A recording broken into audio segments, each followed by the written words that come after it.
Avant de commencer l'épisode, je veux prendre quelques minutes pour vous parler de quelque chose qui me tient à cœur. Je vais vous parler d'Emma Québec parce qu'un geste qui est très simple, que tout le monde peut faire, c'est donner du sang. On parle beaucoup de communauté, de sport, de fierté.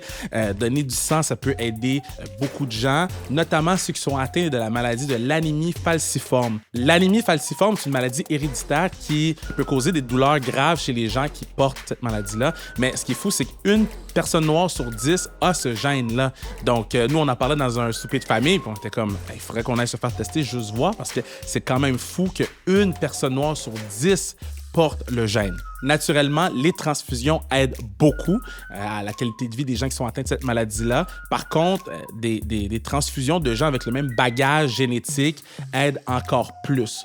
Emma Québec rappelle qu'en moyenne, c'est 130 donneurs par année pour aider une personne. Donc, on peut tous... Je le dis, je suis coach de foot. Je dis à mes joueurs, il faut faire son 1/12e sur le terrain. Si tout le monde fait sa job, on devrait être content à la fin du match. Ben là, c'est le 1/130e qu'il faut faire pour pouvoir aider une personne puis être fier au bout de la ligne. Donc, j'encourage tout le monde à faire un don de sang. Et si tu es en bonne santé, que tu as 18 ans et plus, va prendre quelques minutes et fais comme que moi, je m'en vais faire dès que je finis l'épisode. Rendez-vous sur Emma Québec, combattre l'anémie falciforme.ca. Puis sinon, c'est très facile à trouver l'information en ligne. Donc, allez vous informer, allez donner, sauvons le plus de gens possible. Le don fait la force.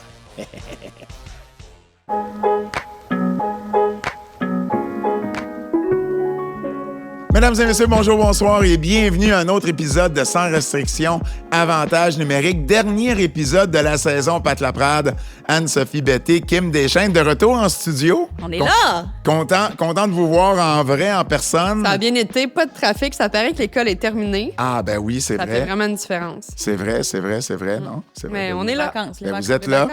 Vous êtes là et j'ai l'information qu'on cherchait la semaine dernière. Ah, t'as écouté l'épisode. J'y ai pensé en m'en venant, j'ai dit, je devrais-tu mettre l'épisode dans l'auto pour voir qu'est-ce que Pat va nous répondre? Ben, j'ai réécouté, je vais vous dire le verbatim, là, je l'ai pris textuellement. Alors, ce qu'on a dit dans l'épisode où on a fait nos prédictions et on a décidé qu'il y aurait un prix, ça dit un souper dans le resto du choix de la personne qui gagne, payé par les deux autres. Alors, Kim? Je me demande si, exemple, il avait fini deuxième, là. S'il y aurait le même discours. Pourquoi j'aurais pas le même discours? Je comprends pas. Parce que t'aurais pas fini dernier. T'aurais pas voulu payer. Tout seul. T'aurais pas voulu payer tout seul. Mais ça aurait été la même chose. C'est payé par les deux autres. Vous avez écouté l'épisode. C'est toi et moi, Kim, qui allons payer du souper d'Anso. Mais je paye pas le tien, là. Ben non, puis je paye pas le tien non plus. OK, parfait. Fait qu'on on paye chacun notre souper. Ça donne bien, elle boit pas. Puis on va se séparer le souper d'Anso. Puis elle boit pas en plus. Hey, ça se peut que je commence.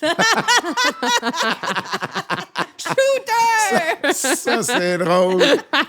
Ça finit qu'on joue à la carte de crédit pour savoir qui c'est qui va payer. Non. Fait que là, tu choisis ton resto? Ben là, pas tout de suite parce que j'ai pas eu le temps de penser. Okay. Mais ça va se faire cet été. On fait ça cet été. Donc, ça va fait que c'est soit que ça va être genre Rive-Nord, Laval ou peut-être même Buffet Casino. Ouais. Là. Ça vient-tu avec une petite mise de départ? 25 piastres. 50. Voilà. Si tu jouais encore, t'aurais tellement voulu signer à Vegas. Hein? Vraiment. Tu serais sorti de là pauvre as fuck, mais t'aurais été parti jouer à Vegas, ça m'aurait c'est coûté sûr. cher ou j'aurais été vraiment riche, on sait pas. Ouais. Peut-être. La fille, elle prend son salaire, elle met ça sur le rouge. Let's go! Party! Ah, ça aurait été drôle. C'est vrai. Bon, Vegas, c'est une chose, ça aurait été bien le fun, mais là, il y a eu une mauvaise nouvelle du côté de la victoire de Montréal cette semaine. On a fait une conférence de presse et on a annoncé que Marie-Philippe Poulin devra se faire opérer au mois de juillet pour un ligament croisé antérieur complètement déchiré, un ménisque également. Elle a joué avec un ménisque et un ligament croisé antérieur déchiré. Et malgré ça, elle a eu 8 points en 9 matchs. Elle a été nommée MVP. C'est fou. Puis elle a gagné la Coupe Walter. Pas qu'on est surpris nécessairement, puis c'est pas la seule joueuse dans l'histoire du sport à avoir joué avec des grosses blessures et avoir performé, mais pour moi, c'est quand même synonyme de ce que représente Marie-Philippe Poulin également. Mais là, je veux plus m'en aller du côté médical de la chose, OK? Parce qu'on a été très flou, puis c'est correct. Là, je m'attendais pas à ce qu'on nous dise un moment où elle pourrait revenir, parce que tu le sais jamais tant que l'opération, c'est pas fait, puis tant que la réhabilitation, c'est pas fait. Mais de façon générale, moi, j'ai parlé à 2 personnes là, qui sont quand même impliquées autant dans le sport que dans le côté médical de la chose, et les deux avaient à peu près le même discours. C'est entre 9 et 12 mois de réhabilitation avant d'être capable de revenir au jeu. Ça pourrait être un peu avant, c'est juste pas conseillé avant 9 mois, surtout si tu veux avoir ton genou à plus long terme. Tu sais, si tu penses revenir une saison, puis reviens plus tôt, puis fais ta saison, puis c'est tout. Fait que tu sais, 9 mois, se faire opérer en juillet, ça nous amène au mois d'avril. Donc, dernier mois de la saison, peut-être les séries si l'équipe fait les séries. Puis bon, après ça, la saison d'après, ça devrait être correct. Vous en pensez quoi? Je veux dire, vous avez joué toutes les deux. Anso, tu as eu toi-même une blessure au genou. C'est quoi ton read par rapport à qu'est-ce qui pourrait arriver là, avec Marie-Philippe pour la saison prochaine? Bien, c'est sûr qu'elle a plus 20 ans. Ça, c'est le premier constat que plus que ton corps vieillit, c'est un peu plus long au niveau de la réhabilitation. Par contre, je regarde une fille comme Spooner qui a eu un retour au jeu qui a été extraordinaire. Je pense que c'est une fille qui va avoir les ressources nécessaires pour être capable de revenir sur pied. Elle va avoir des physios probablement presque 24/7 si c'est pas plus. Mais c'est ça. Fait que c'est sûr que c'est un risque. Le plus gros risque, c'est ça, c'est de se dire comment que ton corps va réagir par rapport à ça. Je connais un gars qui, lui, jouait au football, qui s'est fait opérer. Ça faisait 9 mois qu'il était dans sa réhabilitation. En fait, 4 mois qu'il était dans sa réhabilitation, mais c'est comme s'il n'y avait pas d'avancement. Fait qu'il a dû se faire opérer 9 mois après sa première opération. Wow! Est-ce que c'est ce qui va arriver? Je lui souhaite pas, là. Je me le suis fait aussi, puis ça a été extrêmement long avant de Même toi revenir. aussi, là, il disait 9 mois, 1 an, tu peux être capable, puis ça fait 2 ans, puis tu commences à bien te sentir. Ouais, Là. fait que ça a été vraiment long. C'était quoi, toi? Si C'est la ça te même dérange? chose. C'est la même chose. Ouais. Le ménisque également? Ben, moi, je sais pas exactement c'est quoi son ministre. Moi, ils l'ont pas enlevé. Ils l'ont juste comme taillé là, pour être capable de... Parce qu'il y avait... Un morceau de... Il y avait un morceau qui était comme libre là, dans le genou, fait qu'ils l'ont enlevé. Puis c'est ça, des fois, ils ouvrent puis ils voient des choses que la résonance, oui, a vu ou pas vu, mais tu sais, c'est vraiment quand ils sont dans le genou qu'ils sont capables de faire les décisions. Mais c'est ça, moi, ça a été... Puis je comprends absolument, là, tu sais, pour moi, je déteste les hôpitaux. Ça a été une grosse... Une grosse épreuve pour moi. Tu sais, j'étais sur vraiment les YouTube, puis je regardais là, opération croisée antérieure pour voir comment que ça se passait. Pour moi, l'inconnu, c'est quelque chose, c'est un élément qui est vraiment stressant. Puis en plus d'être dans un hôpital que j'ai peur, fait que c'était comme plein d'éléments stressants qui s'ajoutaient à ma liste. Fait que Tu t'es préparé en conséquence. ouais, j'ai essayé d'être le plus prête possible. Puis je me rappelle quand la médecin m'avait dit ton ligament est complètement déchiré. Puis on dirait qu'à partir de ce moment-là, j'ai aucun souvenir de qu'est-ce que la médecin m'avait dit. Wow, OK. T'écoutais plus. là. J'écoutais plus, là. Fait que là, elle dit, veux-tu que je te mette sa liste? Là, les options, est-ce qu'on te fait des shots de cortisone? Est-ce que... Puis après ça, ben, je me suis dit, tu sais, qu'est-ce qui est important pour moi? C'est la santé. Tu sais, je veux quand même... Je vais pas jouer au hockey pour le reste de ma vie, là. Fait que c'était important de vraiment prendre les bonnes décisions. Puis finalement, ben, j'ai été justement aussi avec l'opération. Puis... Fait que c'est des grosses décisions, c'est des gros impacts, mais le plus gros facteur, je pense que c'est l'âge. Puis, mais comme je dis, je pense qu'elle va être vraiment bien outillée pour être capable de le faire. Puis je regarde une fille comme Laskova qui a également reçu le même diagnostic, qui, elle, fait un retour au jeu aussi dans la LPHF. Donc, tout est possible. Est-ce que pour elle, ça sera peut-être un moment pour tomber enceinte si justement ça ne fonctionne pas, son retour au jeu? Donc, il y a plein de possibilités qui s'offrent à elle, mais je la connais quand même bien. Je sais que le hockey, c'est une passion pour elle. Fait que de vouloir retourner au jeu, ça va être quelque chose qui va être une grande motivation pour elle. Puis je lui souhaite bonne chance. Puis si elle a des questions, ben, tu peux m'appeler. mais on rit, mais en même temps, c'est peut-être aussi réconfortant de savoir que tu as des gens autour qui ont passé par là, puis que tu peux, tu sais, au moins, hey, toi, quand c'est arrivé, qu'est-ce qui est arrivé? Tu sais, je serais pas surpris, justement, quand, tu sais, Spooner, c'était ça aussi, là, c'était le ligament croisé antérieur. Le ménisque, ça vient de changer, tu sais, parce qu'on a parlé des deux. Spooner, je lisais là-dessus, c'était uniquement le ligament croisé antérieur. Le ménisque vient de changer quelque chose dans Ben, c'est au moment de la prise en charge. T'es pas supposé de mettre... Puis là, je pense que c'est entre 4 et 6 semaines du poids sur ta jambe pour pas que, justement, pour que le ménisque se régénère ou qu'est-ce qu'ils font, là. Je suis pas médecin, mais je le sais qu'il y a un certain nombre de temps qu'on peut pas Parce mettre que ça a du poids été dessus. long avant que, Faut que tu gardes ta jambe t'as droite. été chanceuse de t'emménager chez de la famille pour avoir, parce que, tu sais, Ouais, à la parce que maison, moi, il y a des j'ai marches. 17 marches chez nous, là. Ben beau mettre un matelas au rez-de-chaussée, mais ma douche est en haut ou en bas. Il n'y en a pas à l'étage. Fait que je suis allée chez ma mère, qui elle est dans c'est Un rez-de-chaussée, un un rez-de-chaussée, plein pied. exactement. là. Fait que, tu sais, j'étais avec ma chaise roulante, puis j'allais du lit à la T'as eu salle beaucoup de bain. d'aide aussi, tu sais, des amis, de la famille. Il y a quelqu'un qui t'a passé une chaise roulante. Ouais. Tu sais, des gens qui ont fait de la nourriture. Hey, fait je que, me tu sais, rappelle.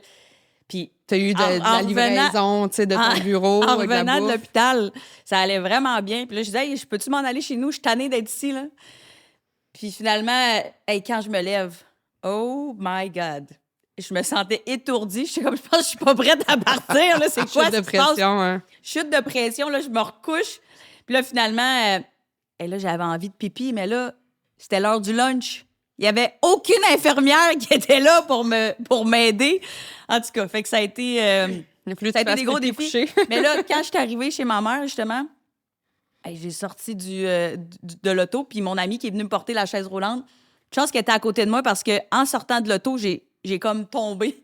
Hey, elle m'a rattrapée. Elle est comme assez forte, là. Hey, elle me ramassé, puis j'ai fait « Hey, merci beaucoup. » Là, je me suis assise dans ma chaise, puis j'ai fait « Ouais, ben là, c'est le début d'une aventure là, qui commence. » Tu sais, t'as l'opération qui est hors de ton contrôle, puis après ça, ben, c'est ta réhabilitation qui est 100% de ton contrôle, mais c'est ça. J'ai été malade. Les médicaments, c'est pas... je prends jamais de médicaments, mais tu sais, quand tu te fais C'était sa faire morphine, une anesthésie, hein. puis là, le gars, c'était drôle, l'anesthésiste, j'ai dit « Hey, merci beaucoup, t'as été super gentil. On se revoit bientôt. » Il dit « Ben, j'espère pas ici, là, par exemple, parce que ça veut dire qu'on va avoir une autre opération. » Mais, tu sais, le personnel médical a été vraiment sympathique. Puis je pense que c'est ce qui a aidé à apaiser. Je sais pas où ce qu'elle se fait opérer, mais peu importe, probablement qu'ils vont prendre les meilleures décisions pour mettre tout dans son avenir parce qu'on le sait à quel point que c'est une joueuse qui est importante pour l'équipe de Montréal. Oui, non, effectivement. Puis, tu sais, en bout de ligne, ça fait en sorte que la saison prochaine, pour la grande majorité de la saison, il ne faut pas s'attendre à voir Marie-Philippe Poulin jouer. Tu sais, peut-être un retour en fin de saison, peut-être un retour pour les séries, peut-être pas de retour du tout, puis on va attendre la saison suivante. Tu sais, c'est pas impossible non plus. Championnat du monde au mois de novembre, ça, c'est sûr qu'on oublie ça. Donc, le Canada ne pourra pas compter sur Marie-Philippe Poulin pour le championnat du monde, mais le championnat du monde de 2027, c'est celui qui va avoir lieu à Québec. Pas mal sûr que Pou ne va pas manquer ce rendez-vous-là. Tu sais. Donc, il va y avoir des décisions à prendre. On va voir. La victoire a dit par l'entremise de Danielle Sauvageau qu'elle nous tiendra au courant de ce qui va se passer une fois l'opération faite. Mais c'est sûr qu'en date d'aujourd'hui, on n'a pas plus de réponses. Puis c'est tout à fait normal. Là, tu sais, tu disais tantôt, tant qu'on n'ouvre pas, tant que l'opération est faite, ils ne savent pas exactement ce qu'ils vont trouver, ce qu'il va y avoir, ce qu'il va devoir avoir comme Ben, réhabilitation. c'est surtout le après, tu sais, dans le sens que tu sais, les médecins, c'est une opération de routine là, pour eux autres. Là. Tu sais, pour nous, c'est plate, là. Tu sais, tu t'en veux pas, mais eux autres, ils en font assez fréquemment. Fait que pour eux, c'est quand même normal, mais c'est le après. Comment ton corps réagit, comment ça cicatrise, comment que la réhabilitation se passe. C'est ça, le moment incertain. Puis tout dépendamment de l'âge. Tu sais, quelqu'un qui a 15 ans, 20 ans qui se fait une opération versus 35, c'est quand même une grosse différence. Puis c'est là qu'on voit que le corps, il vieillit. Moi, il y a quelque chose qui a été dit dans cette conférence de presse-là qui m'a vraiment interpellé. Marie-Philippe Poulin, à un moment donné, répond à certaines questions, puis elle dit que la blessure aux Olympiques, c'est probablement ce qui a commencé, mais qu'elle filait bien quand elle est revenue au jeu dans la LPHF. Puis, ben, c'est le plaquage, que c'est dans la LPHF que la déchirure du ligament croisé antérieur puis du ménisque se sont faites. Rappelez-vous ce que j'avais dit, moi, à ce moment-là. Marie-Philippe Poulin est revenue au jeu trop tôt. Et là, ce qu'on nous dit, c'est, ben, aux Olympiques, ça a commencé, je filais bien, puis là, ça s'est déchiré durant la LPHF. J'ai beaucoup de misère à croire que je comprends qu'elle filait bien, là. Ça, je le comprends, là. Mais j'ai beaucoup de misère à croire que mon take de ce moment-là vient pas un peu à être validé avec cette information-là. Ça a commencé aux Olympiques. Elle a manqué un match. Elle a manqué un match. On l'a remis pour 2 matchs. Dans ce deuxième match-là, une mise en échec très, très anodine Puis, tu sais, son ligament déchire, puis son ménisque aussi. C'est comme, ben, je comprends qu'elle sentait sûrement bien, mais son genou se sentait peut-être pas aussi bien que ça. Ouais. Il restait peut-être pas grand-chose. Là, Ben, peut-être, tu sais, parce que je veux dire, elle n'est pas tombée sa patinoire, puis, tu sais, le genou a débarqué. Tu sais, c'était pas ce genre de blessure graphique-là, là. C'est une mise en échec très anodine, puis whoop, tu sais, son genou a pas tenu le coup. Peut-être qu'on aurait dû, comme je l'avais mentionné à ce moment-là, pas la faire jouer ces 2 matchs-là. On tombait ensuite avec, je pense que c'était, je ne m'appelle plus par cœur, mais c'était un 7-8 jours, 9 jours de congé qui aurait pu peut-être justement renforcer son genou. Et là, peut-être qu'elle aurait pu. Tu sais, je dis pas que. Ça, c'est facile à dire après. Mais c'est facile à dire après, mais je l'ai dit à ce moment-là quand même. Tu Est-ce comprends? que réellement 7-8 jours aurait fait une différence? Ben, c'est plus de 7-8 jours au final, parce que c'était 7-8 jours plus les 2 matchs qu'elle n'a pas joué, ou on ne l'a pas ménagé. Là, elle avait joué 20 minutes durant ces 2 matchs-là, ou en tout cas minimalement un de ces 2 matchs-là. Fait qu'on ne l'a pas ménagé. Il est arrivé ce qui est arrivé, puis ben là, on a... Puis tu sais, je veux pas être dans le « I told you so », mais en même temps, je me rappelle que j'ai eu beaucoup, beaucoup de chaleur quand j'ai écrit cet article-là, mais peut-être, justement, que j'étais peut-être trop près de la vérité. Puis au final, ben là, Marie-Philippe Poulin ne jouera pas pendant une année peut-être complète. Puis c'est correct, là. Elle a gagné la Coupe Walter, l'équipe a gagné, puis elle a eu des séries extraordinaires. Puis sachant ce qu'elle avait, c'est encore plus extraordinaire comme exploit. Je ne veux pas rien lui enlever de tout ça. Non, mais tu sais, c'est quoi? T'as joué, toi, avec cette blessure-là? Là? T'as joué avec la blessure. On parle-tu au même moment que tu t'es fait opérer? T'avais joué un bout de temps ou on parle d'un autre moment?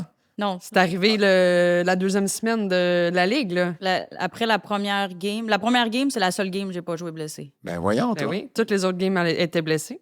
Fait que quand tu marques ton but en prolongation, Puis, j'étais pas blessé. t'étais pas blessé. Ouais. Après ça. C'est après ça En que... pratique, ouais. Ah, ouais, c'est en pratique que tu t'étais blessé. Hey, Fait que, tu sais, t'as joué jusqu'en mars, t'as décidé, t'as dit, là, moi, je suis plus capable, là. T'avais de la misère à marcher. C'est après les matchs que c'était douloureux. Pendant la game, oui, mais... Tu sais, t'étais sur l'adrénaline, t'étais TP et tout, mais... TP, t'as un attel. C'est après, là. Ben, pas capable de monter les marches. Marie, elle a eu un attel, on l'a vu, elle jouait, elle avait la jambe qui était beaucoup plus grosse, tu sais. Fait que mais en tant que tu sais, joueuse de peu importe quel sport que tu fais, là, t'es blessé, là. Moi, quelqu'un me dit, tu joues pas à soir parce qu'on veut te garder 24 heures pour que tu sois... Oublie ça, je veux jouer à soir, là, tu sais. Tu vois pas le... En tout cas, moi, je parle personnellement. Non. Tu vois pas le plus tard que... Crime, je vais peut-être perdre 15 matchs à cause que j'ai joué ce match-là, mais t'es tellement dans le moment présent que t'es comme, ben non, je veux jouer, j'ai pas le goût d'être dans les estrades. Fait que je sais pas comment que ça s'est fait avec elle, mais c'est sûr qu'on veut pas manquer aucun match là, en tant qu'athlète. Puis je me souviens d'avoir écrit ça, justement. Peu importe les recommandations qu'elle a pu avoir, si elle s'était mis dans la tête que non, je fais le bien, je vais jouer. Elle va jouer. Surtout, puis c'est vrai pour une joueuse, c'est peut-être moins vrai pour une joueuse de 4e trio, mais c'est pas vrai de ta capitaine qui s'appelle Marie-Philippe Poulin. Tu vas 100% contrôler si elle va jouer ou pas. Tu vas la conseiller, elle va écouter les conseils, mais au final, c'est elle qui va prendre cette décision-là. Puis j'ai l'impression que c'est vraiment ça qui est arrivé. Malheureusement, ben arrive ce qui arrive maintenant. Au moins, bon, c'est sûr qu'elle a été chercher la Coupe Walter. Puis, tu sais, ça, c'est avec les célébrations qu'il y a eu et tout, ça a été un super beau moment. Mais à quel prix? Ben, au prix que là, l'année prochaine, elle ne jouera pas. Puis, on ne sait pas trop ce qui va arriver avec Marie-Philippe Poulin. L'autre question que les gens m'ont demandé, entre autres sur les réseaux sociaux, c'est est-ce qu'on aurait dû quand même la protéger, sachant que, ben là, elle va. Tu sais, on devait se douter là, de ce qui s'en venait. La réponse à ça, c'est oui. Mais oui. Parce que, je veux dire, oui, il y a eu d'autres exemples, là, avec le processus d'expansion. Kendall Coyne, Schofield, qui on ne sait toujours pas ce qui va arriver. Bon, Hilary Knight qui a décidé de ne pas aller jouer à Vegas, des trucs comme ça. Mais au final, c'est des joueuses qui étaient autonomes. Marie-Philippe a un contrat bon encore pour 2 ans. Donc, imaginez le scénario où, je sais pas moi, San Jose la met sur sa liste, avec qui elle peut négocier. Et il y a une particularité dans le processus d'expansion où il y a un processus de repêchage. Donc, oui, elle a dit, ben moi, je ne veux pas signer avec vous, je veux rester à Montréal, parfait. Mais étant donné qu'elle est sous contrat, ben il y avait une partie où elle aurait pu être repêchée, puis rien à avoir à dire. Puis l'équipe peut dire, ben regarde, moi, je sais que je ne jouerai pas avec moi l'année prochaine, mais dans 2 ans, elle va revenir. Ouais. Fait que moi, je la prends là pour dans 2 ans. C'est Marie-Philippe Poulain, là. Fait que si Montréal ne la protège pas, ben il y a une forte possibilité qu'on la perde pour absolument rien. Puis tu veux pas ça. S'il y a une chose, en plus de ne pas pouvoir compter sur elle, puis en plus qu'elle soit blessée, tu veux pas en plus la perdre à plus long terme. Donc, c'était la bonne décision de la garder. Ça, il n'y a pas de doute. Là-dessus, c'est vraiment son contrat. C'est une situation contractuelle. Si elle avait été joueuse autonome, ben là, ça aurait été différent parce qu'elle aurait pu juste dire non à tout le monde. Puis il n'y aurait pas eu de problème. Donc, ça, c'est ce qui se passe pour cette question-là. Puis là, la saison prochaine, ben, elle fait quoi? Vous voyez quoi faire? Est-ce qu'elle est ambassadrice? Est-ce qu'elle est consultante? Parce que c'est pas vrai que Marie-Philippe Poulain va rester chez elle ou va faire de la réhabilitation. Non, mais elle va faire de la partie de l'équipe. C'est ça. On l'a vu. Elle va être dans l'entourage de l'équipe. Oui. La même chose quand elle était blessée, là, puis ça va être exactement la même chose. Elle va aller à l'aréna, elle va faire sa rehab là-bas, elle va être avec ses coéquipières. Son côté leadership va apporter énormément parce qu'on s'entend que c'est quand même une nouvelle équipe. Il y a une jeune équipe aussi. Ça va être très important d'avoir du leadership dans la chambre. Fait que, moi, je vois que c'est comme si c'était une joueuse, mais elle est dans l'environnement. Les soirs de match, eyes in the sky, puis elle regarde ce qui se fait, prend des notes, peut-être donne des notes à Daniel, à Corey. C'est sûr qu'elle va être impliquée. Ah, ben là, ça, je ne sais pas à quel point. Mais... C'était ça durant sa convalescence cette année. Elle était dans une loge en haut, elle regardait en bas. Je serais très surpris qu'elle ne soit pas du tout impliquée. C'est comme ça aussi, les joueurs qui ne jouent pas. Je me souviens, toi, quand tu étais blessé, comme exemple, le match au Centre Bell, tu es allé, tu étais en chaise roulante, mais tu es allé dans la loge avec les joueurs. Tu as passé le match-là. Puis, fait que tu fais partie du processus. C'est sûr que tu vas pas nécessairement dans le vestiaire. Elle fait partie de l'équipe. Elle est juste sur la liste des blessés à long terme. C'est ça. Fait qu'elle fait partie de l'équipe. Puis, il va y avoir des moments que vers la fin de sa rehab, elle va retourner sur la glace. Fait que là, il y a tout le temps une période pour les joueuses blessées qui embarquent avant que l'équipe embarque pour leur pratique. Fait que ça fait partie du processus. Là. Est-ce que vous nommez une autre capitaine? Non. Mais non. Non? Non. Je ne sais pas si... sincèrement, je ne sais pas si par les règlements de la Ligue sont obligés de le faire. Ben si oui. Je ne sais pas si oui, on s'entend, c'est Laura Stacey. Il n'y a pas d'autre choix. Non. C'est Laura. Ouais. Parfait. Mais je ne sais juste pas s'ils vont être obligés ou s'ils vont juste y aller avec... C'est une règle, oui. Si c'est pas une règle... 2 ou 3 A, là, deux joueuses dans un leadership group, là, mais si c'est obligatoire, ben, je pense qu'il n'y a pas de doute, ça va être... Mais ça, c'est des détails. Là. Non. C'est des détails, mais tu vois, votre réflexe a été de dire, ben non, on en nomme pas. Non, mais Hilary Knight, quand elle était blessée, ils n'ont pas nommé un autre capitaine? Ben, blessé durant la saison, puis tu sais, même quand Pou a été blessé, ils n'en ont pas nommé. Ouais. Mais là, tu commences pas la saison. Mais elle fait encore partie de l'équipe. Oui, je le sais, mais écoute, je sais pas. Okay. Je sais pas. Je sais pas s'ils sont obligés ou pas d'avoir un C. Parce que c'est déjà vu, même dans la LNH, là, il y a des joueurs qui ont déjà... Alexei Kovalev a déjà eu le C sur son chandail, puis c'était pas le capitaine, c'est que peu importe, je sais plus si c'était Koivu le capitaine, à ce moment-là, il était blessé, puis ben, c'est lui qui a eu le C, tu sais. Ouais. Mais tu sais, on voit aussi des fois, exemple, ça peut être... soit la capitaine ou l'assistante qui n'est pas habillée, ben, il va y avoir une nouvelle assistante qui a un... Oui, aussi. C'est ça, on a vu ça, mais j'ai jamais vu un remplacement de capitaine. On verra. On verra à ce niveau-là. Montréal a signé dans les bonnes nouvelles. Ça a été la mauvaise nouvelle de la semaine. Dans les bonnes nouvelles, un scénario qu'on pensait peut-être pas possible. Que Kim... T'avais calé. T'as calé. T'as été la première à dire, ben là, ça serait possible que tout le monde signe. Fait Abby Rock, on avait déjà la confirmation, mais dans la dernière semaine, Jesse Eldridge et Emma Maltais se sont entendus pour 2 saisons avec la victoire de Montréal. Kim, écoute, tu l'avais dit? Mais j'ai un don. J'ai un don. Tu peux m'appeler. Non, mais tu sais, en même temps, tu sais, Danielle, là, je veux dire, elle a une vision. Puis elle devait aussi savoir qu'est-ce qui allait se passer avec Pou sans que nous, on le sache. On s'entend, tout est déjà organisé. Fait que, tu sais, elle a été chercher des excellentes joueuses qui vont être dans le top 6. Puis ça va peut-être, tu sais, venir remplacer la perte de Pou côté attaque, là. Tu sais, on ne pourra jamais la remplacer, mais au moins, ça va venir équilibrer un peu plus le top 6, je pense, chez la victoire. Qu'est-ce qu'on aime de Jessie Eldridge? Ben, elle score des buts. C'est une joueuse qui est robuste, est grande. Elle peut déranger devant le filet. Tu sais, ça vient nous aider comme avec une carte du bois. Tu sais. Ça vient chercher du sizing dans l'équipe. Puis c'est ça. Moi, Jessie, on a joué avec elle et contre elle. Puis c'est une petite talente, là. Elle score des buts. Des fois, tu l'oublies à ligne bleue, puis elle est partie en breakaway. Mais c'est une fille qui va amener beaucoup de leadership aussi. Elle a beaucoup d'expérience. Elle a vécu beaucoup de choses aussi dans les dernières années. Fait que je pense que ça va aider dans le vestiaire pour les plus jeunes. Là. 5e meilleure pointeuse l'an dernier quand même de la Ligue. C'est pas rien, là, Jessie Eldridge. 14 buts, 23 points. 2e du côté des buts. Et c'est vraiment suite à son échange à Boston. C'est là que ça a fait une grosse différence. Elle avait 7 buts, je pense, en 19 matchs avec Seattle. Et elle en a eu 7 en 11 matchs à Boston, 10 points en 11 matchs avec le Fleet. Donc, on a vu là, c'était le bon fit là, avec Puis, Boston. Jessie, c'était un petit rayon de soleil. Là, elle amène de l'énergie. Là, elle est tout le temps de bonne humeur avec son chien. Puis, fait que je la vois à Montréal. Elle va être bien. Elle a plein d'amis aussi à Montréal. Fait que je suis contente pour elle. Oui, de ce qu'on savait, elle et Abby Rock ont joué ensemble à New York, avaient le désir de rejouer ensemble. Donc, je pense que ça a pesé aussi dans la décision d'Abby Rock de rester à Montréal et évidemment d'avoir Jessie Eldridge. Emma Maltais maintenant. Bon, évidemment, Emma Maltais, c'est peut-être le nom un peu plus connu de Monsieur, Madame, tout le monde parce que, bon, on fait partie d'équipe Canada depuis plusieurs années maintenant. Elle était aux Olympiques, aux plus récents Olympiques. C'est une petite peste. Nommé meilleur trash talker de la Ligue. Anso, tu l'as vu jouer cette saison. Tu as couvert les Olympiques aussi. Qu'est-ce que t'aimes d'Emma Maltais?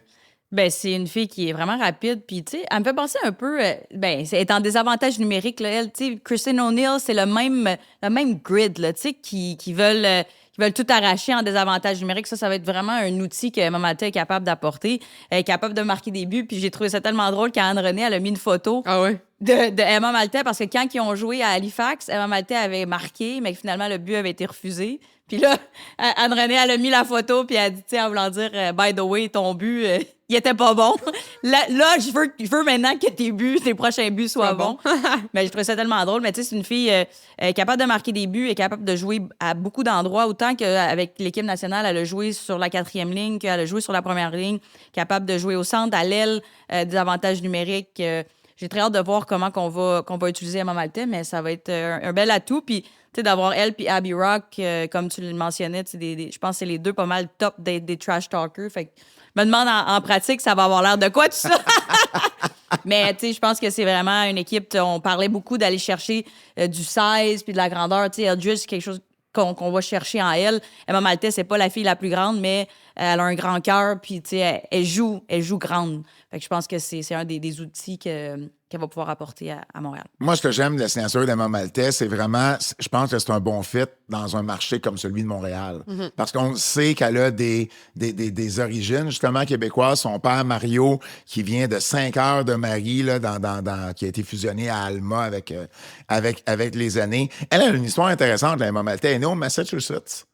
Parce que son père travaillait là-bas. Elle a grandi à Burlington, en Ontario. Mais, tu sais, elle est très proche quand même de ses connexions ici au Québec. Elle parle un peu français. On l'a déjà vu en entrevue parler français. Elle tient depuis 2 ans. En fait, c'est la 2e année cet été qu'elle tient un camp pour jeunes filles. Elle en a fait un à Alma il y a 2 ans. Elle en a fait un à Jonquière cet été. Donc, on le redonne à la communauté. Puis, en plus, son conjoint, c'est un espoir des Braves d'Atlanta qui vient de Pointe-Claire. Fait que, tu sais, il y a beaucoup de connexions pour elle au Québec, à Montréal, un peu partout dans le Saguenay-Lac-Saint-Jean également. Donc, pour vrai, tu sais, ses parents venaient toujours la voir jouer, sa famille venait la voir jouer quand elle venait à Montréal. Ben là, ils vont pouvoir venir, ils vont quasiment être obligés de déménager à Montréal s'ils veulent la voir encore plus souvent. Elle a joué les 3 dernières saisons à Toronto. Elle a quand même gagné une médaille d'or aux Olympiques, une médaille d'argent, plusieurs médailles d'or également, plusieurs médailles aux championnats mondiaux. Donc, une joueuse qui, malgré ses 26 ans, est déjà établie sur la scène internationale. Puis, dès qu'il y a eu des rumeurs, les fans se sont emballés de voir une Emma Maltais. Puis, je pense que les gens vont l'adorer ici. C'est très présente sur les réseaux sociaux. Je pense qu'à tous les niveaux, c'est un bon fit. Emma Maltais, elle a fait une vidéo qui était très émotive, là, parce que c'est sûr que... Puis c'est drôle parce qu'elle dit... C'est très féminin, là, ce que je suis en train de faire, là, de faire une vidéo puis d'être aussi émotive, alors que dans le fond, c'est une bonne nouvelle, mais de quitter Toronto après 3 ans, c'est là qu'elle a grandi à Burlington. Fait que c'est pas loin, elle a grandi là. Fait que c'était touchant de la voir comme ça, mais je pense qu'elle va devenir une vedette instantanée à Montréal. Puis l'aspect francophone, si les médias l'utilisent de la bonne façon aussi, je pense que ça va connecter encore plus fort avec les fans. Donc, très, très bonne signature. Là, les gens se demandent, comment est-ce qu'on fait pour se payer Eldridge et Maltais? Parce que quand même, Maltais gagnait 80 quelques mille la saison passée. Eldridge avait un bon salaire également. Il y a Pou, il y a Stacy, il y a des biens. N'oubliez pas qu'on a perdu des joueuses. Ouais. La Victoire a perdu Nicole Gosling, Erin Ambrose, Ailey Kamura, Maureen Murphy et Cheyenne D'Arcangelo. À ces 5 joueuses-là, c'est au moins 334 000 $ en salaire de 25-26. On ne sait pas combien elles auraient gagné à Montréal si elles étaient toutes restées, mais c'est autour de plus de 300 000 qu'on est capable de sauver. On sait aussi que Marie-Philippe Poulin était pour gagner 10 000 $ de moins. Puis, Abby Rock a quand même dit qu'elle accepterait une baisse de salaire pour rester à Montréal. Là, en plus, tu amènes une fille avec qui elle veut jouer en Jessie Eldridge. C'est possible qu'on n'ait pas eu à payer Abby Rock le même 116 000 $ qu'elle a gagné la saison passée. Fait que quand tu regardes ça, il reste de l'argent là, pour payer Maltais et Eldridge. C'est ce qu'on appelle du fractionnement de revenus. On peut sortir la fille des finances, on peut pas sortir les finances de la fille. Mais exactement. Puis là, en plus, là, tu as une Marie-Philippe Poulin, que tu as un 100 000 $ que le salaire sera pas compté sur la masse salariale. Ça va sa liste des blessés à long terme. Exactement. Puis d'ailleurs, j'ai posé la question à Daniel Sauvageau. Et Daniel m'a fait une réponse à la Daniel. C'était de toute beauté. J'ai le verbatim exact. J'ai posé la question, là, tu as de l'argent qui s'est libéré. Parce que, veux pas, tu sais, on ne sait pas combien de temps elle va manquer, mais elle va être sur la liste des blessés à long terme, fort probablement. C'est 100 000 $ que tu vas pouvoir, ou j'ai dit une grosse somme d'argent que tu n'auras pas, tu as de libre. On est dans le processus de marché des joueurs autonomes. Qu'est-ce que, est-ce que tu devais le savoir depuis un petit bout de temps? Est-ce que tu sais comment tu vas utiliser cet argent-là? Parce qu'ils n'ont pas le choix d'utiliser. Dans le fond, il faut absolument qu'il y ait une moyenne, je pense qu'on est rendu à 38 000 quelques dollars là, pour la moyenne par joueuse. Puis ils n'ont pas le choix d'avoir cette moyenne-là. Tu peux pas te dire, moi, je vais me sauver, je vais me garder un 100 000 pour plus tard. Faut que tu aies une moyenne. Ça marche par moyenne. Ça marche pas par un montant de masse salariale. Ça marche par une moyenne. Fait avec ça, j'ai posé la question à Daniel, qu'est-ce que tu penses faire avec ça? La réponse a été, la CBA prévoit justement, avec justement certaines situations, si c'est à long terme, la CBA prévoit justement ce qu'on appelle avec le cap salarial de pouvoir, comme tu l'as mentionné, regarder qu'est-ce qu'on peut faire. Alors, je suis pas plus avancé. Je ne sais pas ce qu'elle va faire avec cet argent-là. C'était tellement une réponse à la Danielle, beaucoup de mots, puis au final, je suis pas sûr de ce qu'elle m'a répondu. C'est ça. Pauvre Pat. Quel pitié, cette Pat-là. Ben non, mais Arrête de poser des questions. Je pose des bonnes questions, pourtant. Oui, mais c'est sûr que, tu sais, je veux dire, ils ont une idée, mais ils veulent pas tout vous dévoiler. Ben non. Je sais qu'il y a une façon, tu sais, de répondre où j'aurais pu juste me faire dire, écoute, on va évaluer les options qui sont devant nous en ce moment. Oui, c'est sûr que en la mettant sur la liste des blessés à long terme, on se libère d'un certain salaire, mais il faut penser aussi que si elle revient au cours de la saison, il faut que cet argent-là soit disponible. j'aurais pu me faire répondre ça, puis j'aurais comme fait. Ah, mais tu connais déjà la réponse. J'ai Pourquoi pas- tu poses la question? Parce que j'ai besoin de l'entendre de la bouche Mais de la c'est personne ça, hein. concernée. Vous posez la question, mais vous connaissez déjà la réponse. On peut pas donner toutes les réponses. C'est ça le but d'une conférence de presse, c'est de poser des questions puis avoir des réponses. Ah, mais là, la conférence de presse n'était pas en lien avec ça, elle était en lien avec la blessure puis l'opération. Être en lien avec... Je suis pas le seul à avoir posé ces questions-là. Kim Deschênes, arrête de faire ta joueuse. Tu joues plus. Mais là, il y a quand même un 100 000. Puis honnêtement, les options de Montréal sont très, très limitées. Là. Il n'y en a pas de joueuses autonomes là, en ce moment. Là. Il faudrait réussir à convaincre une Claire Thompson de ne pas s'en aller médecin puis de rester dans la ligue puis de la convaincre de venir jouer. Ce qui serait, en passant, un esprit de coup. Là. Coup de circuit. Ça, si on arrive à faire ça, là, je retire tout commentaire sur la réponse que j'ai eue de Danielle. Je fais comme, OK, shit, c'est gros. Puis c'est pas comme si elle avait pas livré déjà avec Maltais et Eldridge. Là. C'est de Ah non, très c'est bonnes- des gros c'est coups, là. C'est des gros coups, là. Ça, ça fait Bravo, Danielle. Ça fait 2 saisons qu'elle va chercher d'excellentes joueuses. Là, c'est sûr que la profondeur va être un peu moins là. Tu sais, sont dans le line-up, OK? Le nouveau visage de la victoire de Montréal, là, en incluant les choix au repêchage. On a, là, j'ai fait un petit make-up line-up, là, je vous le partage. Eldridge, Petra Nieminen, Abby Rock. Laura Stacey, Emma Maltais, Lina Youngbloom. Ça, c'est ton top 6 sans Marie-Philippe Poulin. Fait que c'est sûr que c'est pas le même top 6 qu'avec Marie, là. Tu sais, ça, il n'y a pas de doute là-dessus. C'est probablement Youngbloom qui aurait écopé. Mais bon, on a vu de belles choses de Youngbloom dans la deuxième moitié de saison l'année passée. Dubois-Labelle, Danny Landry. Trio québécoise, là, j'ai quand même monté sur le 3e trio, là, à un moment donné, là. Tu sais, vous avez signé Jade pour 2 années, là. Ouais. Tu sais, Ben ça, je suis vraiment contente pour ça, elle. c'est une excellente nouvelle. Ouais. 2 ans. Là, Jade, puis Alex, une autre année. Alex, une autre année. Là, tu signes Jade 2 ans, là. Donnez-y du temps de glace. Ouais. Ouais. Surtout si vous faites les séries. Et puis en plus, Ben à la d'accord. fin, elle jouait même pas. Là. Elle n'a pas joué un match de finale. Mais c'est quand même fou. Puis là, il offre un contrat de 2 ans. On dirait que ça marche pas. Puis elle l'a accepté. Ben, elle a bien fait. Ben, 100 mais ce que je veux dire, Ouais. c'est, tu sais, elle aurait pu aussi avoir l'attitude de dire, ben, tu sais, fuck you, vous m'avez pas Ouais, fait ben jouer non. en finale, vous m'allez jouer ailleurs, Ouais. tu sais. Puis ça aurait été Ouais. tout à fait fondé d'avoir cette Mais attitude-là. si ça n'avait pas été une Québécoise, peut-être cette attitude-là. Ouais. Ou, tu sais, à 20 ans, tu comprends? Mais là, c'est que tu es établi ici, tu veux jouer à Montréal. Fait que des fois, c'est ça. Ta Tu famille piles un est peu ici. sur. Sur ton orgueil, hein? Exact. Puis tu prends ce qui passe. Oui, mais c'est quand même une bonne nouvelle, la signer Très, pour 2 très ans, bonne 100 ça amène une stabilité. Le 2 ans est important parce qu'il amène une stabilité. Tu sais que tu ne recommenceras pas le processus Ouais. à la fin de la saison. 4e trio, tu as Caitlin Willoughby, Avi Adam, choix de 2e monde de l'équipe, puis Skyler Irving, qui n'est pas encore signé, mais on a protégé ses droits. Puis tu as Émilie Lavoie, qui devient un peu la 13e attaquante avec le roster qu'on a. Évidemment, il va avoir des invitations à des camps d'entraînement. puis ça La peut- bad, ça elle est où peut- là-dedans? La bad, on ne l'a pas protégée. Oh non?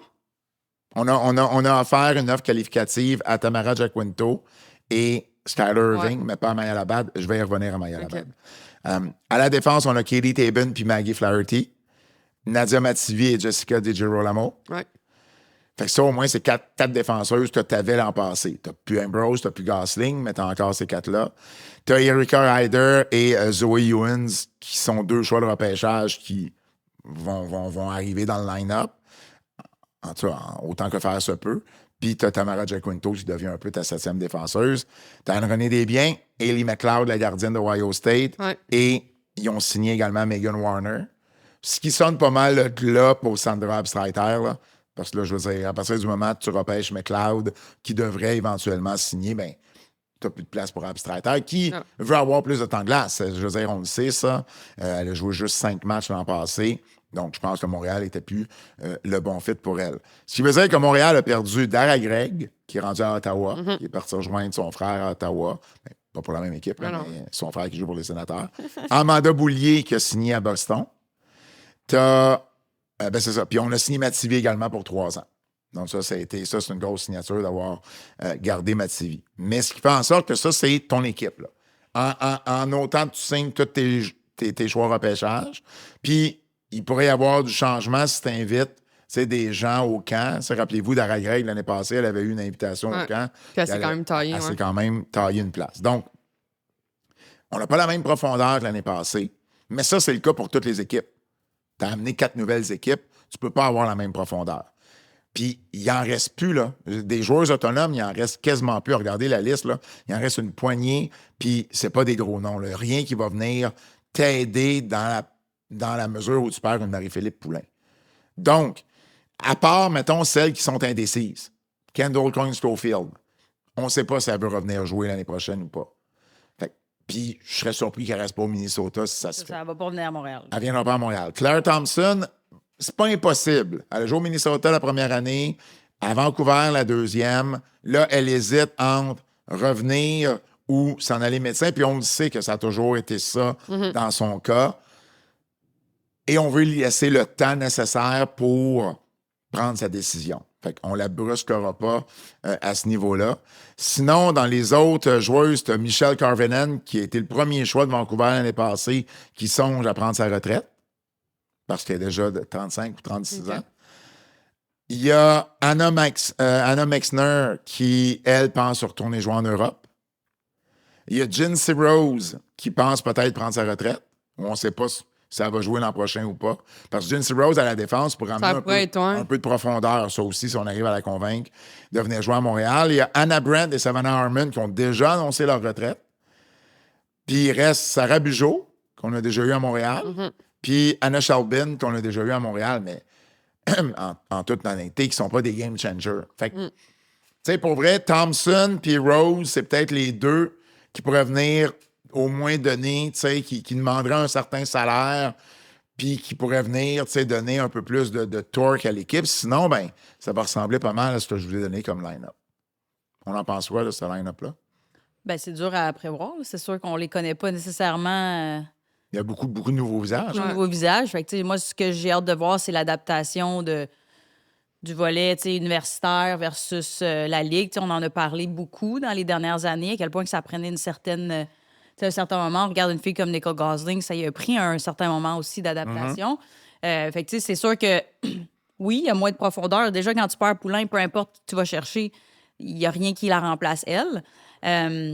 Mais, tu sais, Kamura, c'était une fille de profondeur. Darkangelo aussi, tu sais, des bonnes joueuses de centre. Murphy, tu sais, fait que j'ai vraiment hâte de voir. Tu sais, c'est dur à statuer. Ouais. La bonne nouvelle, c'est que toutes les équipes sont dans le même bateau. Ben, la bonne nouvelle, c'est qu'on a quand même Andronique Desbiens dans les filets. Ouais, ça, c'est, peu importe, tu sais, on l'a vu, à quel point elle est capable d'être solide. Puis, tu sais, moi, je pense que ça, c'est la grosse avantage de Montréal, d'avoir une gardienne qui est solide, puis qui est... La seule affaire, c'est si elle tombe enceinte, ben là, ils sont dans la marde. Ben, pas de suite. Attends.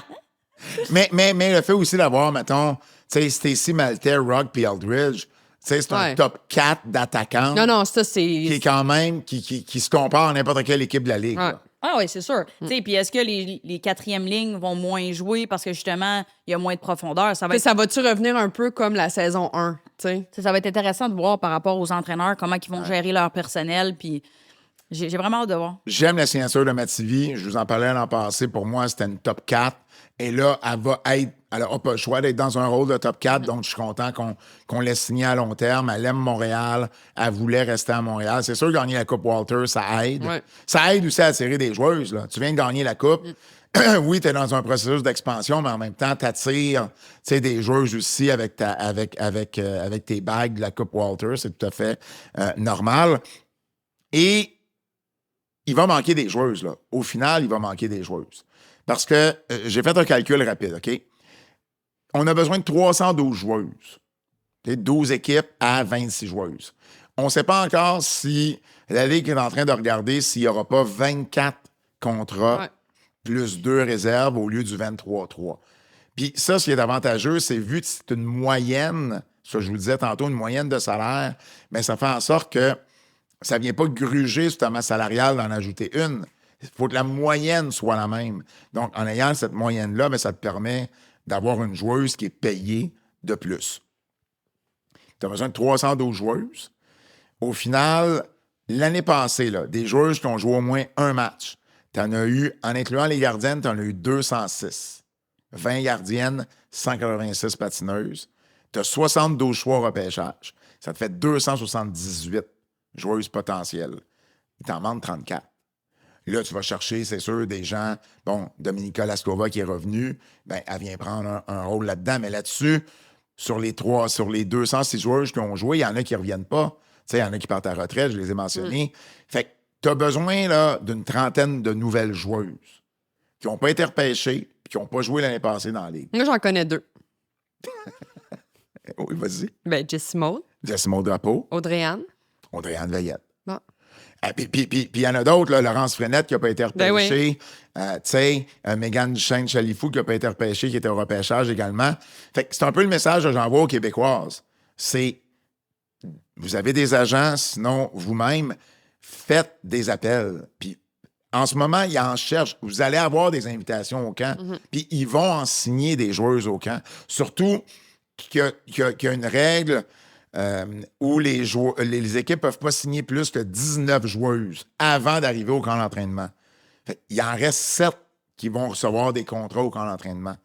Donc, vous n'allez pas au camp d'entraînement pour vous faire dire, ben finalement, oui, il y en a qui vont être coupés, mais au final, il en manque quand même une trentaine.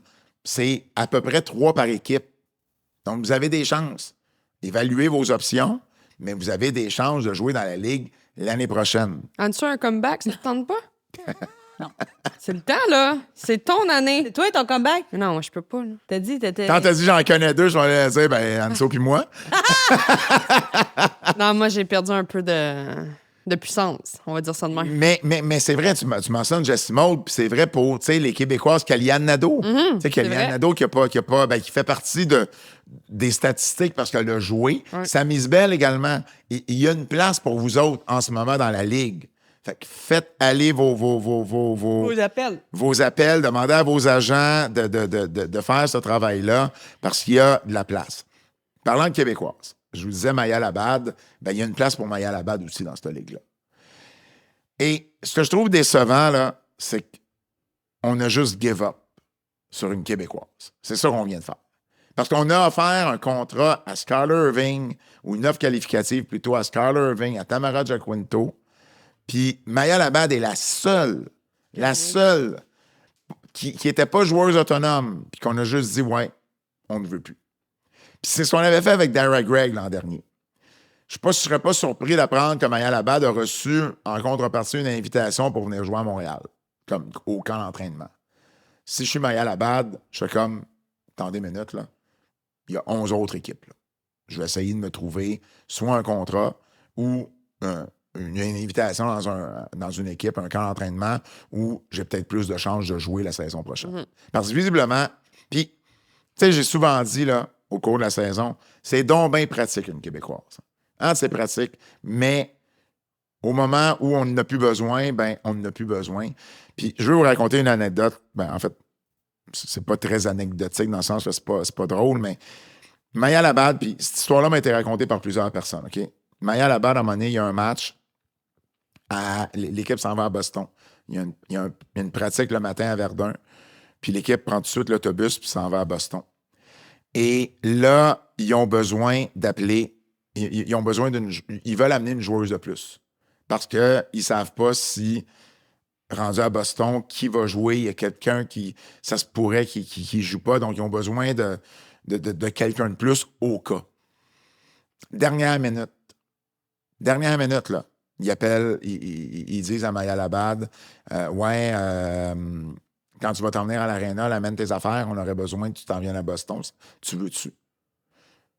Et elle ne savait pas comment réagir parce que là, tu sais, elle n'était pas prête à nécessairement s'en aller sur la route. Les joueurs de réserve ne vont pas sur la route. Elle n'a pas de contrat, rien. Et on lui demande de venir à Boston. Puis elle fait comme, ben OK. T'sais, puis elle ramasse ses affaires, puis ça la prend un peu de cours, mais elle ramasse ses affaires, s'en vient à l'aréna, puis finalement, elle n'a pas joué. Mais elle a rendu service à l'équipe. Elle a été dans l'autobus, elle était là, puis si on avait eu besoin d'elle, ben, elle était là. Puis quand je dis c'est pratique, une Québécoise, ben c'est ça. Mais ça aurait pu être un autre joueur, je veux dire.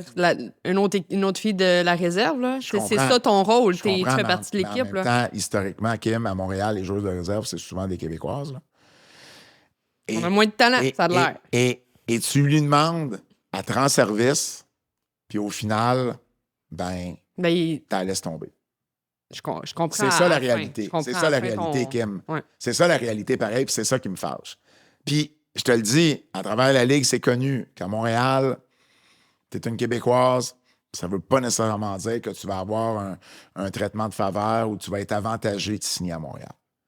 Puis, regardez une Gabrielle David qui s'en va à Seattle. Tu sais, c'était quoi le traitement de Gabrielle David à Montréal il y a 2 ans? Elle a joué comme une dizaine de minutes, partie en Europe, elle a tout arraché, elle est revenue à Seattle, puis là, qu'est-ce qui arrive? Une signature. 2 ans à Seattle. 2 ans à Seattle. Une belle stabilité. Tu sais? Ben, c'est ça. Mais... C'est ça qui me déçoit. C'est ça qui me déçoit dans ce processus-là. C'est pratique, une Québécoise, quand t'en as besoin, ils répondent présentes, ils sont là, ils font de la promo locale quand t'en as besoin.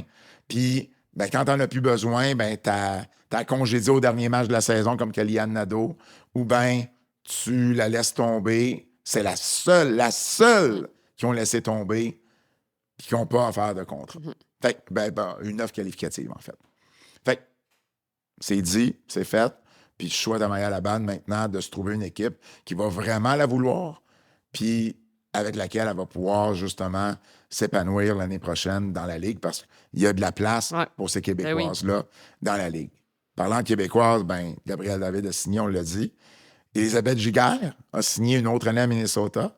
Très, très, très content parce que, je vous l'avais dit, elle m'avait partagé que Minnesota avait un peu relancé sa carrière. Elle avait retrouvé le goût de jouer là-bas. Ouais. Fait qu'une année de plus au Minnesota. Et dans la catégorie, je ne m'attendais pas à ça. Mm-hmm. Alice Filbert, qui ne signe pas pour une année, 2 années. C'est malade, à Détroit. Hein? C'est cœur. Hein? 2 années à Détroit. Ça, c'est fou. Puis, c'est difficile pour moi de ne pas faire le lien. Manon Réaume, DG, qui s'en va chercher une Québécoise gardienne de but. Je trouve Son histoire est malade, Alice. Là. Dans les dernières années, là, décide de partir, va jouer pour l'équipe de France, va aux Olympiques. 100%. Arrache tout là-bas, c'ti. Aux championnats mondiaux nommé Division 1, Groupe A, nommé MVP de ces championnats mondiaux-là. La France qui gagne la médaille d'or. Puis là, son téléphone sonne. Puis, tu sais, il y avait d'autres équipes d'intéressés. Okay. C'était pas la seule équipe qui était intéressée. Puis, 2 ans à Détroit, c'est comme, wow! Puis le pire, là, c'est que quand la Ligue a commencé, elle a accepté de faire le processus pour aller jouer en France parce qu'elle s'était fait conseiller. Puis c'était probablement vrai à ce moment-là. Il y avait 6 équipes seulement. Tu ne joueras pas dans la Ligue. C'est ce que Caro Ouellet, ce que Julie Chou lui avait dit. Tu sais, ça risque d'être difficile que tu aies un de ces 3 postes-là par équipe. Mais là, on double le nombre d'équipes. C'est sûr qu'on a besoin de plus de gardiennes. Puis pendant ce temps-là, elle a été faire son nom ailleurs. Puis là, elle revient par la grande porte. Là. Avec la backup de je ne me rappelle plus, la Suissesse là, qui ont repêché en deuxième ronde. Oui, c'est ça, exact. Qui, elle aussi, a connu des Olympiques extraordinaires. Mais je dis la backup, mais rendu là, tu sais jamais ce qui peut arriver. Là. Ça prend juste une mauvaise séquence, t'embarques Alice, qui connaît une coupe de victoire, puis whoop, t'as une nouvelle numéro 1. Donc, très, très, très, très, très content pour Alice Filbert. Donc, 3 Québécois. Puis, je pense qu'ils ont tous signé la même journée, ou à peu près. C'était comme une grosse journée là, pour les Québécoises.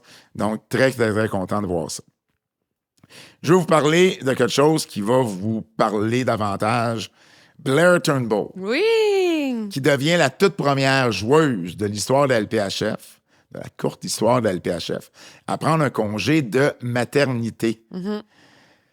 Et évidemment, ça amène son lot. Premièrement, la nouvelle en soi, elle est quand même cool, parce que c'est une convention collective où on avait prévu ce genre de congé-là. C'est la première. Puis oui, les gens vont me parler de Nathalie Spooner. Spooner, elle avait accouché avant d'entrer dans la Ligue, avant de débuter dans la Ligue. Donc, c'est pas la même chose. Mais Blair Turnbull qui prend un congé de maternité. Avant de rentrer dans le légal de la chose, j'ai le goût de vous demander, là, à part, puis elle est due pour le mois de décembre. De votre expérience, comment... on parle d'un retour au jeu. Une fois que tu accouches là, au mois de décembre, y a-tu un monde où elle revient au jeu la saison prochaine? Qu'est-ce que tu veux dire, comme en 2027, février, genre, 2027? Oui, durant la deuxième moitié de la saison? Mais non. Ben non. Ben en tout cas, à moins qu'elle soit Mais non, mais c'est un pas super-héros, logique, là. mais non, non. Elle accouche en décembre, elle peut pas revenir en mars ou en avril.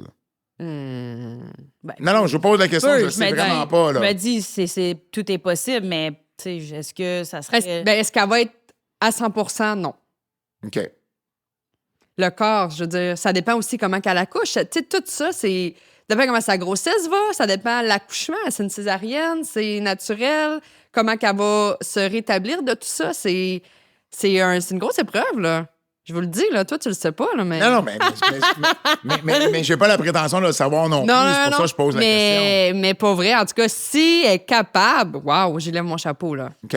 Vraiment, là. Fait qu'on parlerait plus d'un retour pour la saison suivante. Oui, ça, c'est réaliste. On parle, tu sais, ce qui voudrait dire un 11 mois après avoir Oui, accouché. ça, oui. C'est quoi la...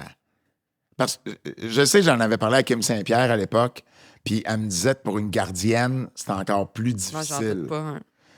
À cause des mouvements, puis tu sais, qu'une gardienne doit faire, qu'une joueuse... C'est quoi les challenges, justement, de revenir une fois que t'as accouché? Le sommeil. Ça, ou pas pisser dans ses culottes. Ouais. On peut en reparler là, de ça. Mais. J'allais dire physiquement, mais il y a aussi l'aspect mental que j'avais pas pensé, là, le sommeil, effectivement. Non, mais tu sais, tout ce qui est. Tu sais, moi, je parle Oui. de mon expérience. Oui, vas-y. Là. Tu sais, ça a été long que je sois capable de refaire un burpees, que je sois capable de faire un saut sur une boîte. Tu sais, tout ce côté-là que tu perds, tu sais, parce que j'ai resté active jusqu'à 38, genre 5 jours, là, 38 semaines plus 5, là, à peu près, à m'entraîner. Ça a été facile, la récupération après, mais tu sais, tu peux pas retourner au gym avant d'avoir vu ta physio, qui est à peu près à 8 à 10 semaines après. Fait que déjà là, t'es comme... Oui, à prendre des marches, mais à part ça, tu peux pas faire grand-chose, là. Fait que tu perds beaucoup de muscles pendant cette période-là. Puis là, c'est de recommencer. Puis, tu sais, tout dépendamment de comment qu'elle allait. Mais moi, en congé maternité, le bébé vient avec moi au gym. Fait que tu t'entraînes pas de la même façon que quand tu es 100% un athlète dédié à être au gym sur la glace puis tout. Fait que, tu sais, après ça, c'est de voir comment eux vont s'organiser avec Tu vas pas au patinage libre, là, tu joues au hockey au plus haut niveau du hockey féminin. Là. Ouais, c'est ça. Comme Oui, différent. je comprends. C'est un peu différent. Fait que c'est ça. Fait que je te dirais que c'est de la puissance. C'est surtout ça, je pense, parce que ta tête est encore là. J'ai continué à coacher. L'équilibre aussi, moi, à la fin, je coachais, mais j'avais la grosse bédaine. Fait que mon équilibre, je l'avais comme changé de position sur mes patins. Fait que quand j'ai rembarqué, plus de bédaine, j'ai perdu un peu l'équilibre. Là. Fait que là, je me réadapte à mon équilibre sur mes patins. Mais c'est ça, c'est de l'adaptation. Mais c'est sûr que, tu sais, quand tu es entouré de professionnels, tu peux revenir, je pense, plus rapidement que moi. Tu sais, j'ai retourné 1 an plus tard à jouer. Est-ce que j'ai joué dans une ligue pro? Non, c'était... tu sais, puis même, j'avais de la misère. J'étais comme, oh my God, la ligne bleue, ça s'en vient vite. Puis, tu sais, de revenir avec toutes ces visions-là quand tu es habitué de tout voir. Puis là, tu reviens 1 an plus tard. Mais c'est sûr que, tu sais, c'est important de faire de la physio pour le muscle, comment qu'on l'appelle? Pelvien? Ouais. Parce que c'est ça, tu te fais frapper, puis quelques gouttes tombent, un petit pipi dans tes culottes. Ah, ben oui. OK.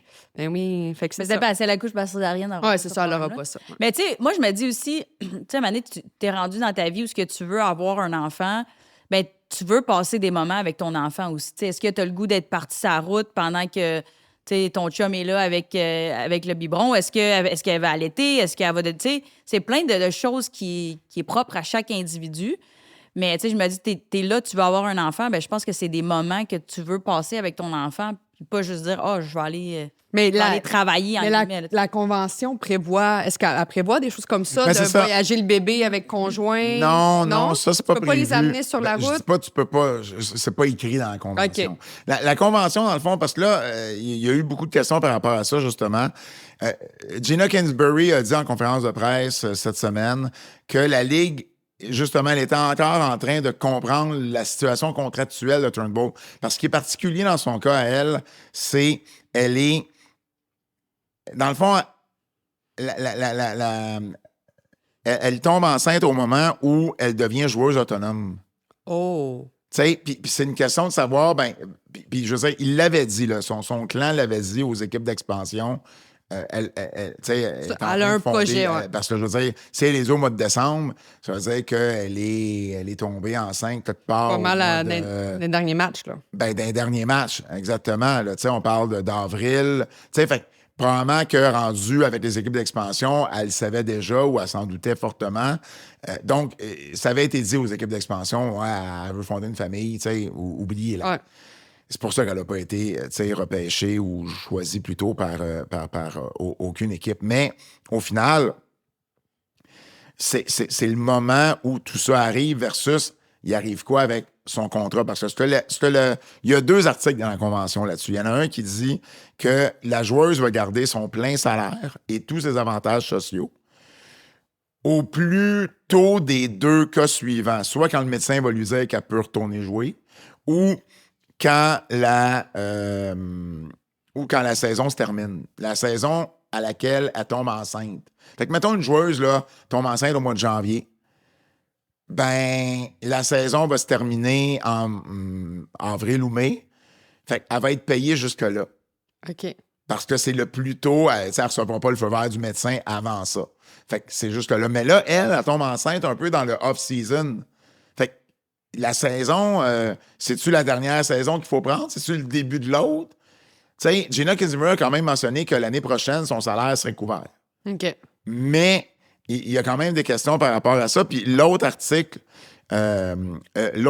c'est que c'est un congé parental. C'est que tu as le droit à 8 semaines après la naissance de l'enfant où tu es payé à 100%. Fait qu'il y a ça qui va s'ajouter. Quand même pas long, 8 semaines. Mais ça, c'est juste le congé parental.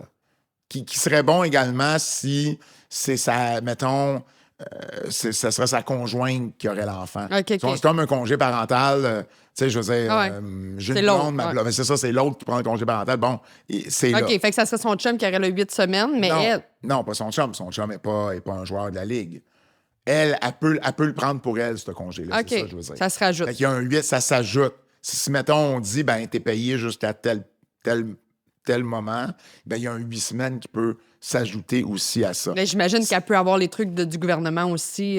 J'imagine qu'il y a tout ça qui rentre en ligne de compte, mais parce qu'elle joue en plus, elle joue à Toronto, puis c'est une Canadienne. Fait que, tu sais, elle peut être couverte par les différentes instances, mais c'est vraiment une situation de contrat où, tu te dis, on commence ça quand? Il finit quand son contrat versus ce congé-là, puis le feu vert du médecin versus la saison qui se termine. Bref, je comprends qu'au niveau légal, il faut regarder ça comme il faut, mais on a déjà confirmé qu'elle serait payée, puis qu'elle aurait un rôle dans l'équipe jusqu'au moment où elle accoucherait, ou qu'elle serait capable d'avoir ce rôle-là. Puis, justement, est-ce qu'on a pris cette décision-là de la payer parce qu'on sait qu'on va lui donner un autre rôle? Je ne sais pas. Je suis convaincu, c'est la première.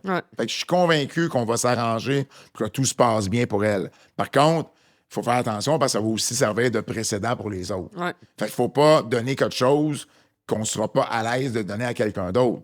Parce que syndicalement parlant, tu crées un précédent. Fait qu'il faut juste le faire de la bonne façon du niveau de la Ligue, mais je suis convaincu qu'on ne laissera pas Blair Turnbull à la dérive, parce que ça serait catastrophique d'un point de vue PR que ta première joueuse qui est en congé de maternité, ça soit un shit show. Fait que je suis convaincu qu'on va... ça sera pas la dernière, là, on s'entend. Ça sera sûrement pas la dernière. Je dis pas que toutes les filles vont avoir des enfants, mais la plupart vont être maman éventuellement. Fait que pourquoi pas profiter de cette convention-là, de dire je suis rendue pas loin de ma retraite, je tombe enceinte, puis on finit ma carrière. Ou à l'inverse, Kim, peut-être qu'il y a une joueuse qui va vouloir avoir son enfant plus tôt, puis revenir au jeu à 25 ans, puis être en forme après ça pendant 10 ans. Mais c'est que la face, ça, tu le sais pas. Tu sais pas comment ça va se passer. Fait moi, en tout cas, revenir plus jeune, est-ce que je risquerais ça? Je ne sais pas. Ah oui, OK. C'est intéressant, ça. Parce que, tu sais, ça veut pas dire que tu vas revenir à 100% puis tu vas avoir autant un impact comme tu l'as pas enceinte, tu sais. Tout le monde ne devient pas MVP comme Spooner a fait non plus, j'imagine. Non, c'est ça. Parce que c'est quand même ça, la réalité. Spooner est revenu à congé de maternité puis MVP de la Ligue. Tu sais, c'est sa blessure au genou là, qui l'a fait connaître une moins bonne saison, mais tu sais, si on regarde Kendall aussi, je veux dire, elle a eu un enfant, puis elle performe super bien. Là, c'est vrai. Fait que je pense qu'il y en a qui sont capables, mais est-ce que tout le monde est capable de faire ça? Je sais pas.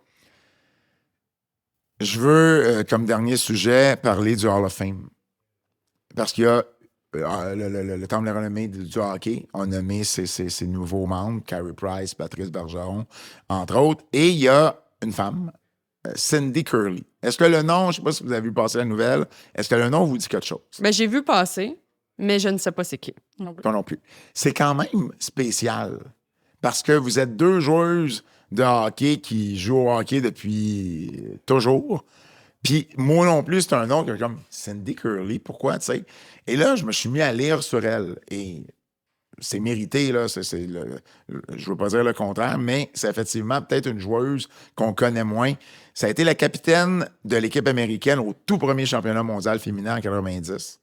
Elle a encore le record pour le plus grand nombre de points dans un même tournoi. Elle a eu 23 points en 5 matchs. En 5 matchs, 23 points. Ça tient toujours comme record, c'est fou. Elle a porté le C, là, elle a été capitaine de la formation américaine pendant plusieurs années, là, jusqu'au milieu des années 90.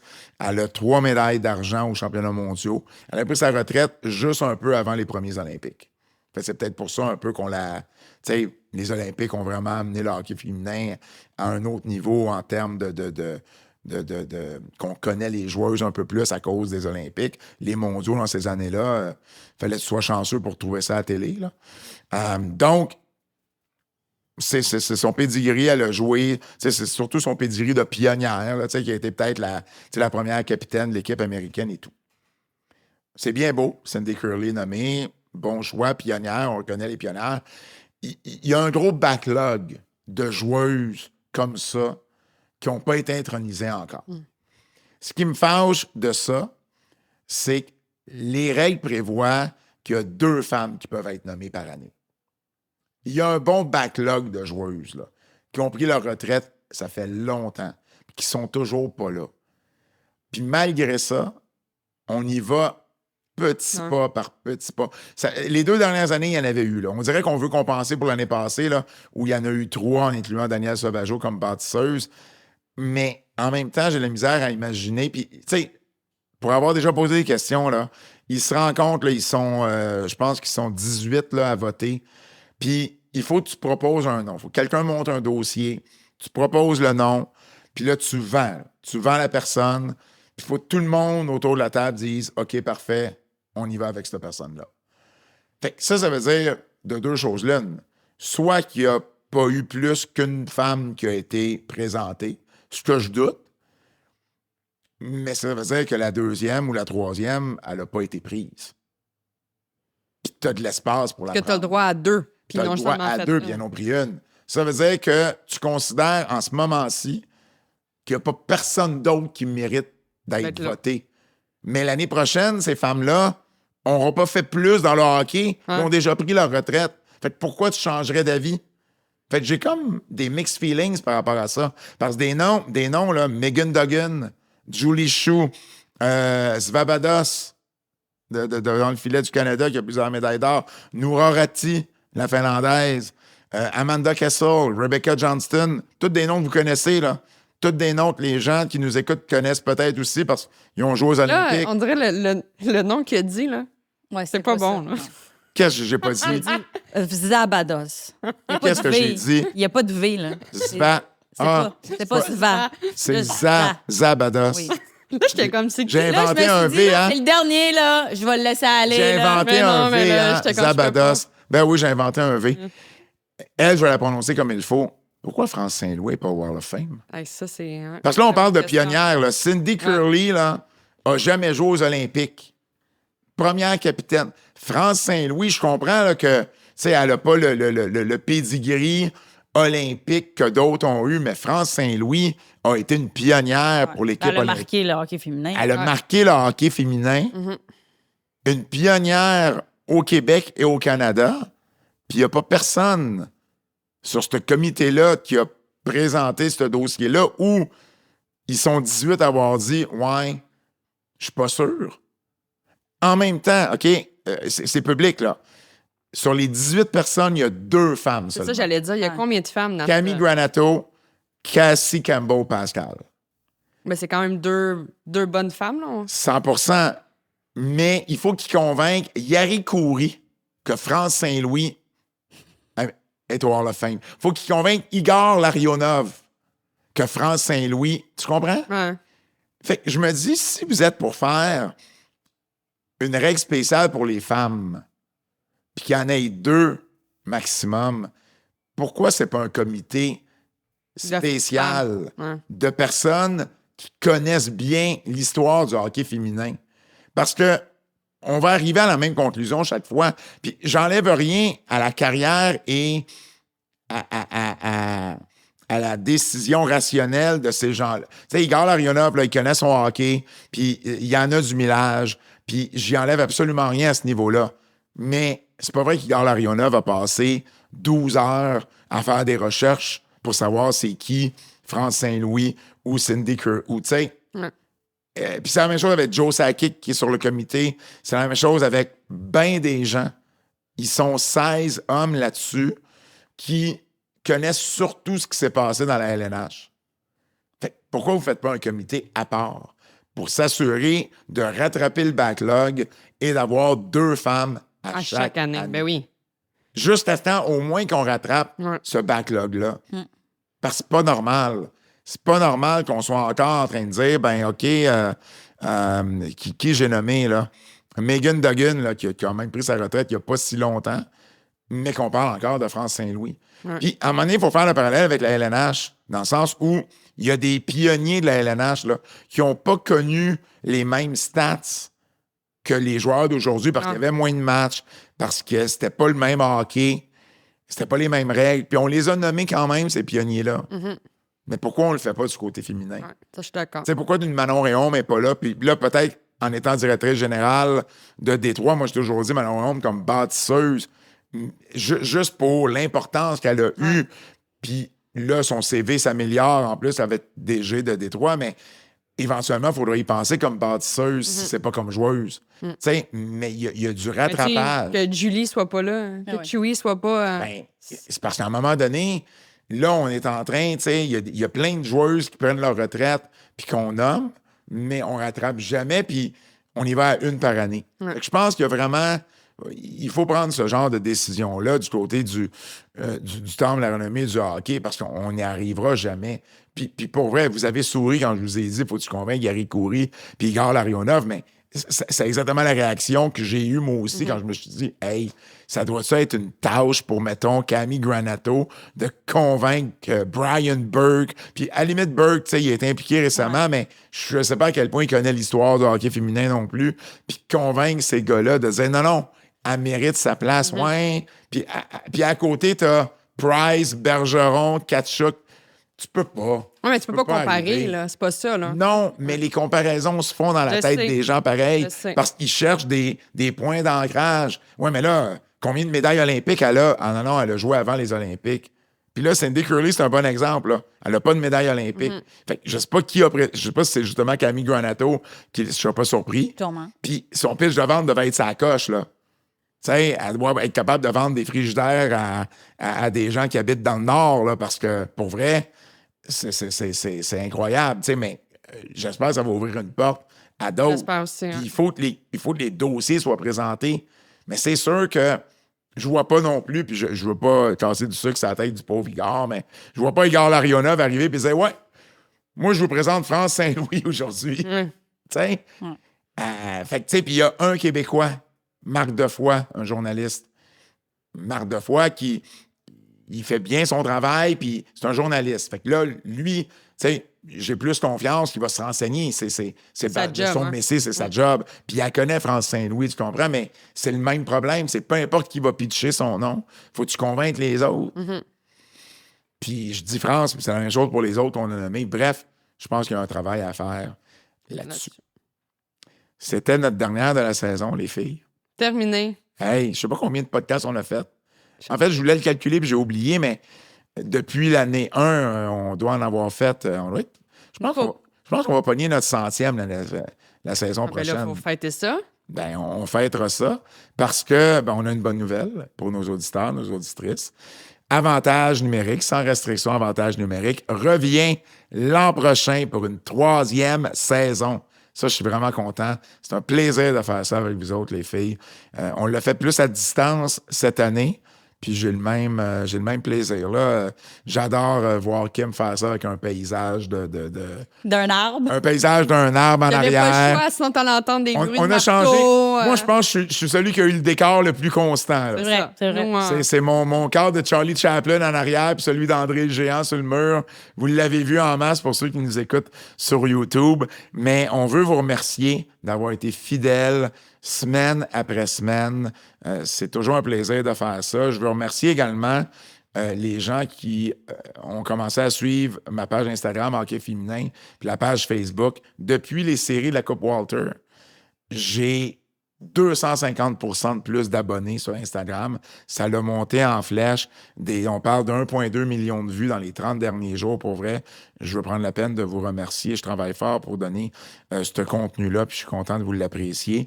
Puis pour ce qui est du balado, je pourrais pas demander d'avoir 2 meilleures co-animatrices que vous deux. Je suis très sérieusement... puis sérieusement, vous avez chacune vos forces. J'apprends à j'apprends à pas les développer, mais mettre l'accent sur ces forces-là.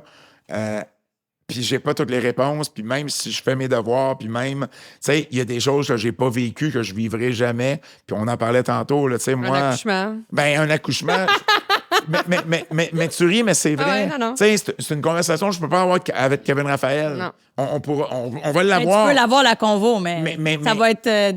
ça va être très en surface. Tu sais, on va avoir plus de questions que de réponses à vous donner. Tu sais, puis toi, tu l'as vécu. Fait que, tu sais, pour moi, c'est l'expérience que vous avez. Moi, quand vous me dites, ah oui, elle, on l'a coachée quand elle était tout petite. Ça soit, c'était-tu Angélie Jobin à Concordia ou quand vous m'avez parlé de Laurence Frenette. Tu sais, moi, c'est une expérience que j'ai pas. Puis je trouve que c'est ce qui vient compléter l'équipe qu'on a ici. Puis on remercie Kevin Raphaël, on remercie Bruno, Mercure également, toute l'équipe de Sans Restriction, de nous permettre de faire ça à chaque semaine. Mais pour vrai, très, très, très content de vous retrouver la saison prochaine. Ça va être une grosse saison, 12 équipes. Donc ça vient changer. Comment je vais faire pour écouter toutes les matchs? Toi, tu vas finir par trouver un nouveau réseau que tu n'as pas encore travaillé. Là. Sûrement. Sûrement. Il en reste de moins en moins. Mais ça va être bien le fun à suivre cette 4e saison de la LPHF. C'est fou, déjà 4 ans. Et ça va vite. Ça va vite, hein? 12 équipes en 4 ans. C'est plus que ce que la CFL a fait en je ne sais pas combien d'années. Mais nous, ça va être notre 3e saison. On est le plus vieux podcast de hockey féminin au Québec. Très, très fiers d'avoir été les premiers à se concentrer à 100% sur le hockey féminin puis continuer ça, cette belle aventure-là avec vous. Alors, une fois, plus à la maison, merci beaucoup, je dis à la maison, mais peu importe. Dans vous nous écoutez dans l'auto, au bureau, en train de courir. Moi, je sais qu'il y a des gens qui font leur workout avec notre balado. On va avoir encore une belle saison l'année prochaine. Alors, sur ce... au nom d'Anne-Sophie Betté, de Kim Deschaines, mon nom est Pat Laprade et on se dit à la saison prochaine. C'est un rendez-vous!